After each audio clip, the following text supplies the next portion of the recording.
नमस्कार बच्चों,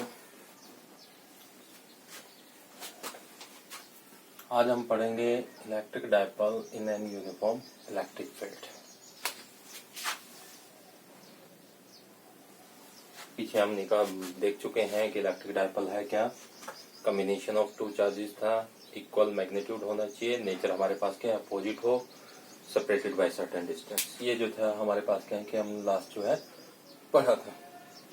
उसके एक्सियल लाइन पे इलेक्ट्रिक फील्ड इंटेंसिटी कितनी है, इक्वेटोरियल लाइन पे हमारे पास की इलेक्ट्रिक फील्ड इंटेंसिटी कितनी है, और इन दोनों को छोड़ के अगर कोई अनदर पॉइंट्स हमारे पास ना वो एक्सियल लाइन पे हो, ना ही हमारे पास कहीं इक्वेटोरियल लाइन पे हो, तब भी हमारे पास क्या है कि आप जो है वो जो इलेक्ट्रिक फील्ड की वैल्यू थी ड्यू टू इलेक्ट्रिक डायपोल वो हमारे पास क्या है हम निकाल चुके थे। अब देखो इस आर्टिकल में हम क्या कर रहे हैं, एक इलेक्ट्रिक डायपोल लिया है AB, और इस डायपोल को हमने क्या रख दिया, ये यूनिफॉर्म इलेक्ट्रिक फील्ड है। यूनिफॉर्म इलेक्ट्रिक फील्ड को आप पैरेलल लाइन से जो है वो शो कर सकते हो।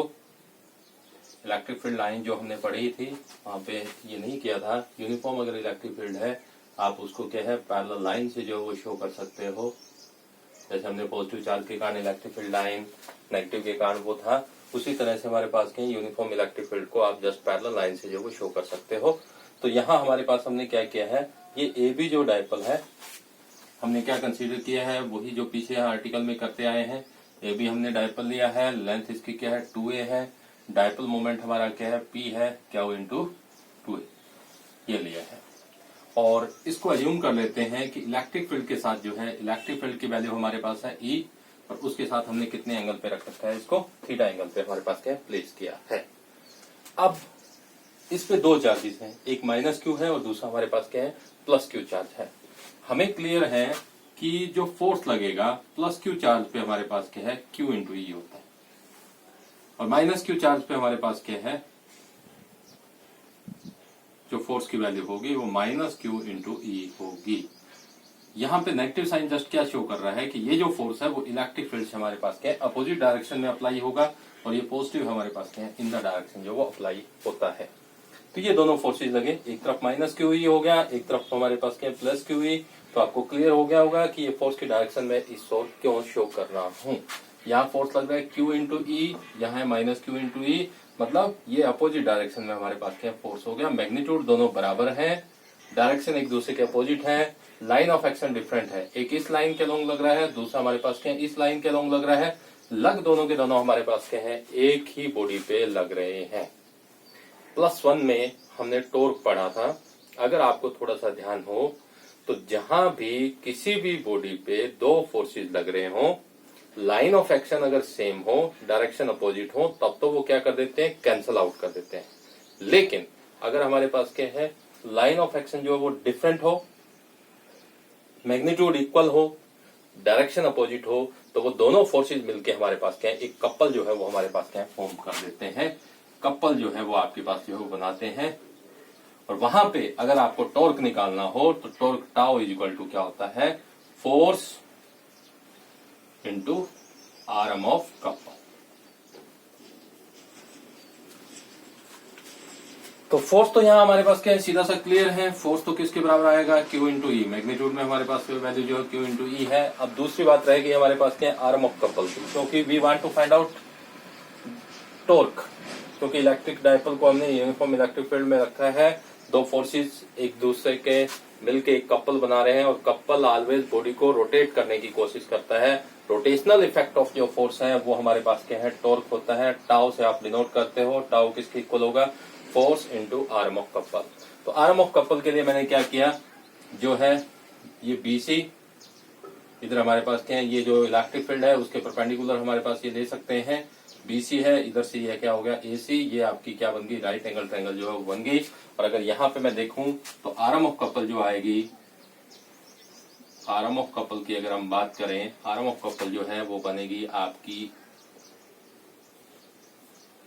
BC, क्योंकि एक फोर्स यहाँ है, दोनों के बीच की परपेंडिकुलर डिस्टेंस, दोनों फोर्सेस के बीच में एक फोर्स यहाँ लग रहा है, एक फोर्स यहाँ, दोनों के बीच की परपेंडिकुलर डिस्टेंस वो हमारी क्या होगी BC होगी। और अगर ट्रायंगल से आप देखें तो BC अपॉन हमें नॉन वैल्यू कौन सी है ट्रिग्नोमेट्री का यहाँ यूज कर रहे हैं हम, नॉन वैल्यू हमारे पास क्या AB की वैल्यू हमें पता है, तो BC अपॉन AB और बड़े अच्छे से आपको क्लियर है। परपेंडिकुलर अपॉन हाइपोटेन्यूज जो है वो हमारे पास, क्योंकि ये एंगल जो है वो थीटा हो जाएगा, ऊपर अगर थीटा है तो BC अपॉन AB जो है वो हमारा क्या हो गया, साइन थीटा। तो BC की जो वैल्यू यहाँ आ जाती है वो हमारे पास क्या है, AB साइन थीटा। ये वैल्यू जो है वो हमारे पास आ गई, मतलब आर्म ऑफ कपल की वैल्यू आपकी होगी AB साइन थीटा। AB हमारा क्या है, 2A है, तो ये बन गया 2A साइन थीटा। क्लियर है। अब आ जाओ अपने, हम क्या निकालना चाहते थे, हमें तो क्या वैल्यू चाहिए, टॉर्क की। नाउ इक्वल टू क्या होता है, force into arm of couple. Force कितना है, QE, आर्म ऑफ कपल हमारे पास क्या आई, 2A साइन थीटा। क्या बन गया, Q इंटू 2A को मैं इकट्ठा कर लेता हूं, इधर E sine theta. Q into 2A बड़ा ही वेल नोन हमारे पास क्वांटिटी है, बहुत बार हमने पीछे यूज किया है। Q इंटू 2A को हम क्या लिख सकते हैं, डायपोल मोमेंट T। तो ये बन गया PE साइन थीटा। ये हो गए हमारे पास। और इसी को अगर वेक्टर फॉर्म में आप लिखना चाहो तो टाउ इक्वल टू क्या हो जाएगा, P क्रॉस E। ये वेक्टर फॉर्म। चलो ये तो हमारा हुआ क्लियर। अब यहाँ पे थीटा की वैल्यू है, तो थीटा के अकॉर्डिंग हमारे पास क्या, टॉर्क मिनिमम और मैक्सिमम भी हमारे पास क्या अप्लाई होगा। पहला केस अगर मैं देता हूँ, स्पेशल केस में हमारे पास हम डिस्कस करें, तो पहला केस अगर मैंने लिया कि थीटा को मैं मान लेता हूँ 0 डिग्री। थीटा अगर यहाँ 0 पुट करता हूँ, टाउ की वैल्यू हमारे पास क्या आ जाएगी, क्योंकि साइन 0 क्या होता है, साइन 0 डिग्री जो है वो हमारे पास 0 होगा, और टाउ की वैल्यू फिर सारे को क्या कर दिया 0, मिनिमम वैल्यू आ जाएगी। सेकेंडली अगर मैं बात करूं, थीटा को ले लेता हूं 90 डिग्री। अब हमें क्लियर है, साइन 90 इक्वल टू क्या होता है 1, और ये साइन की मैक्सिमम वैल्यू, मतलब इसकी मैक्सिमम वैल्यू है, तो टॉर्क भी यहाँ पे क्या हो जाएगा, मैक्सिमम हो जाएगा। टाउ की वैल्यू आपकी क्या आ जाएगी, PE। तो ये आपकी मिनिमम वैल्यू आ गई, ये हमारे पास क्या है, मैक्सिमम वैल्यू जो है वो आ जाती है। हाँ, 180 पे हमारे पास क्या है कि ये नेगेटिव हो जाएगा। साइन ऑफ 180 अगर देता हूं तो -1 आती है, वहां पे आपके पास वैल्यू जो है -PE आ जाएगी। तो ये था अपने पास इलेक्ट्रिक डायपोल को जब यूनिफॉर्म इलेक्ट्रिक फील्ड में रखते हैं।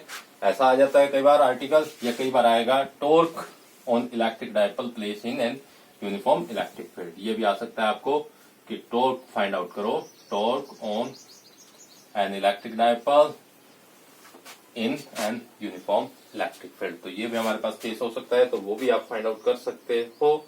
ये जो है वो जनरली हमारे पास हो गया बड़े अच्छे से। तो इसके बाद हमारे पास हम नेक्स्ट आर्टिकल पे चलते हैं।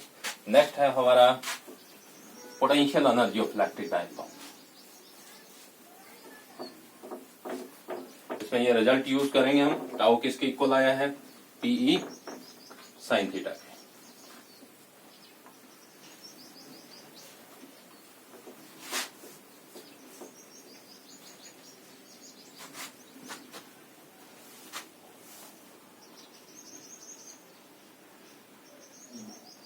Potential energy of an electric dipole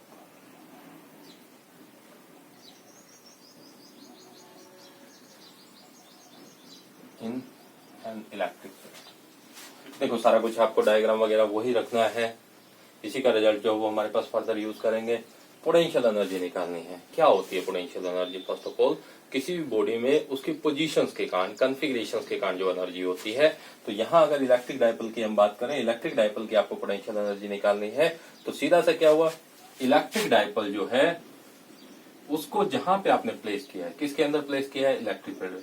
तो इलेक्ट्रिक फील्ड में उसकी पोजीशंस के कारण, जो उसकी पोजीशन है उसके कारण जो उसमें एनर्जी होगी हमारे पास, उसको हम क्या बोल देते हैं, पोटेंशियल एनर्जी।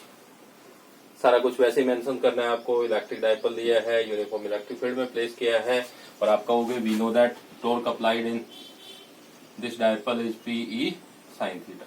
पोटेंशियल एनर्जी के लिए देखो हम क्या करेंगे, हम इसको रोटेट करने के लिए इलेक्ट्रिक फील्ड कितना वर्क डन कर रहा है, क्योंकि इलेक्ट्रिक फील्ड से हमें पता है टॉर्क लगा है, टॉर्क रोटेशनल इफेक्ट प्रोड्यूस करेगा, इसको रोटेट करेगा। तो रोटेट करने के लिए इस टॉर्क ने वर्क डन कितना किया वो हम फाइंड आउट करना चाहते हैं। पहले मैं एज्यूम कर लेता हूं कि d थीटा से इसको रोटेट कर, इस टॉर्क ने डायपोल को जो है वो d थीटा से हमारे पास है रोटेट किया है। ये किस डायरेक्शन में रोटेट करने की कोशिश करेगा, in the direction of electric field. इसको इलेक्ट्रिक फील्ड की डायरेक्शन पे हमारे पास क्या लेके आने की कोशिश कर रहा है। तो डी थीटा के लिए रोटेशन के लिए small work done D W equal to क्या हो जाएगा, टाउ डी थीटा। तो ये हमारे पास क्या हो गया, P E sine theta D theta. Clear है, ये स्मॉल वर्क डन आ गया। हम मान लेते हैं now total work done in rotating from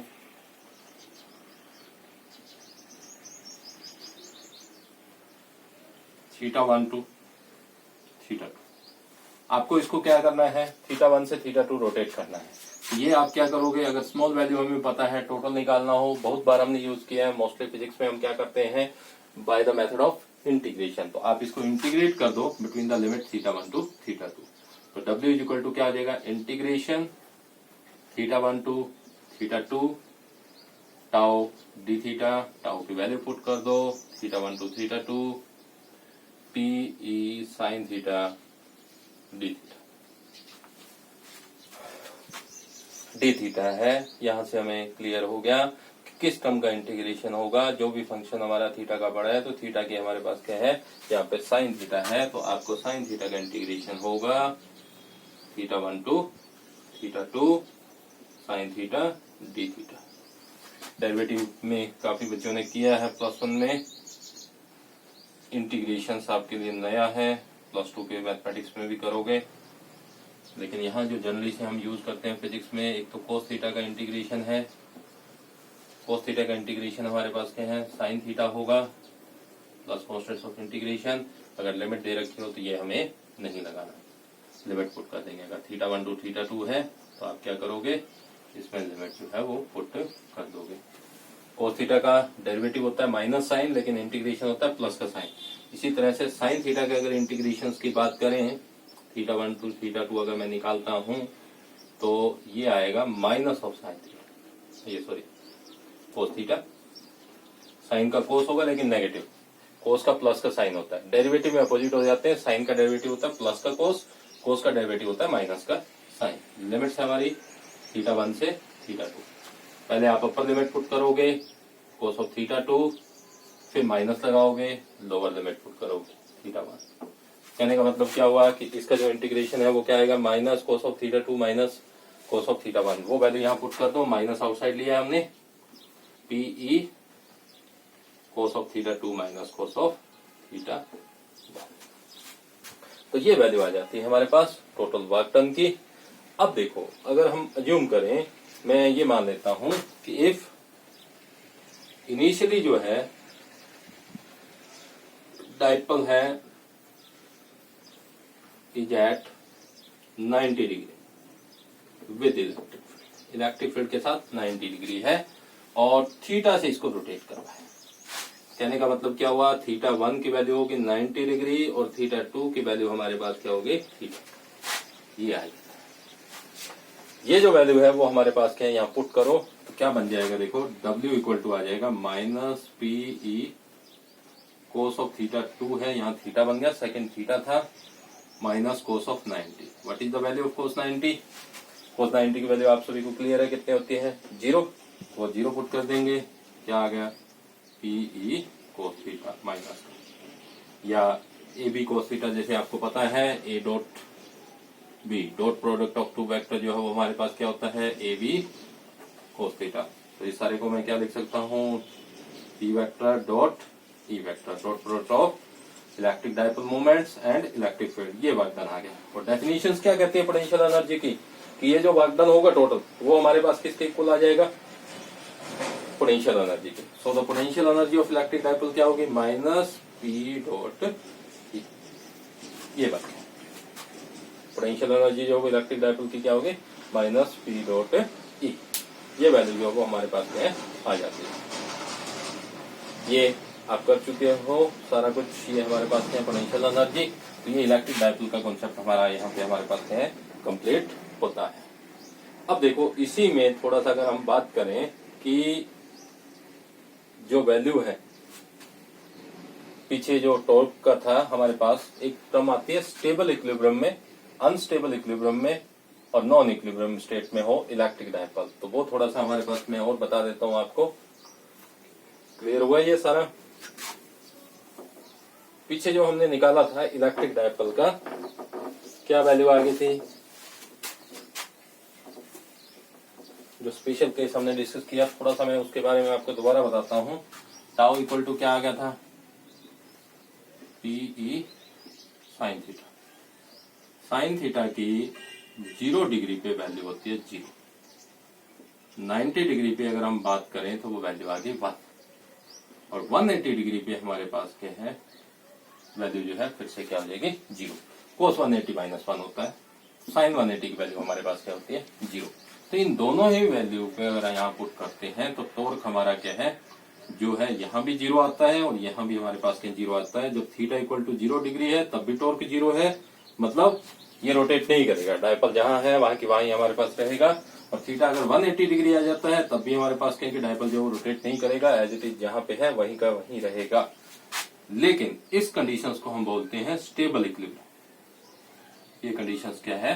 stable equilibrium. काफी बार पूछा जाता है ये, what is the condition of stable equilibrium of A dipole? तो आप क्या कहोगे? When the angle between electric field and dipole is 0 degree. और जब हमारे पास 180 डिग्री है, यहां भी इक्विलिब्रियम है, लेकिन इसको क्या बोलेंगे? अनस्टेबल। बाकी 90 डिग्री पे तो आपको पता है टॉर्क जो है मैक्सिमम अप्लाई हो रहा है, तो उसके कारण तो रोटेट करेगा, तो वो इक्विलिब्रियम की कंडीशंस नहीं है। तो ये ध्यान रखना, स्टेबल और अनस्टेबल इक्विलिब्रियम। आज के लिए बस इतना ही। काफी अच्छे से टॉपिक हैं दोनों। कई बार जो है वो टॉर्क निकालना या कई बार पोटेंशियल एनर्जी का कॉन्सेप्ट जो है वो एग्जाम में आता है, या इन पे हमारे पास कोई न कोई न्यूमेरिकल बनेगा। तो दोनों के फॉर्मूले हम कैलकुलेट कर चुके हैं। टॉर्क आपका पी साइन थीटा हो गया, डायपोल पता होना चाहिए, इलेक्ट्रिक फील्ड पता होना चाहिए, और थीटा की वैल्यू अगर हमें क्लियर है तो हम टॉर्क जो फाइंड आउट कर सकते हैं। पोटेंशियल एनर्जी हमारी क्या आ गई थी? -PE cos theta. तो ये भी हमारे पास कहीं इजिली आप जो है वो निकाल सकते हो। कई बार आपको ये वो वर्क डन निकालने की कहेगा कि मैंने जैसे 45 डिग्री से 90 डिग्री तक रोटेट करवाया है, या 60 से 90 पे लेके गया हूं, वो जो है हमारे पास, या 90 से 120 डिग्री पे लेके गया हूं, उसके लिए वर्क डन निकालो। तो वहां हमारे पास केस जो है वो ये लगा देंगे आप, -PE cos of theta 2 minus cos of theta, फिर थीटा 1 और थीटा 2। जब दो वैल्यू दिए हो, वर्क डन निकालना हो, तो ये हमारे पास क्या अप्लाई हो जाएगी। आज के लिए बस इतना ही। अच्छे से रिवाइज करना, नोट्स साथ साथ बनाओ, बड़ी आसानी से हमारे पास क्या क्लियर हो जाएगा। सिलेबस की कोई ज्यादा टेंशन वाली बात नहीं है, बड़ी इजीली जो है वो हमारे पास हो जाएगा। और वैसे भी अगर हमारे पास कहीं इस लॉकडाउन की वजह से कुछ न कुछ सिलेबस आपका इस ईयर जो है वो रिड्यूस भी होगा। सीबीएसई वगैरह में जो है वो भी करने की कोशिश कर रही है, और हरियाणा गवर्नमेंट है वो भी हमारे पास क्या है कुछ न कुछ जो है वो रिड्यूस करेगी। तो घबराने वाली कोई बात नहीं है। इजीली थोड़ा थोड़ा हमारे पास क्या है, बस इस वे में करते जाओ कि काफी कुछ आपका उसमें अटेम्प्ट हो, एक जनरल से हमारे पास क्या है रिवीजन से वो आपका प्रिपेयर हो जाए। Thank you.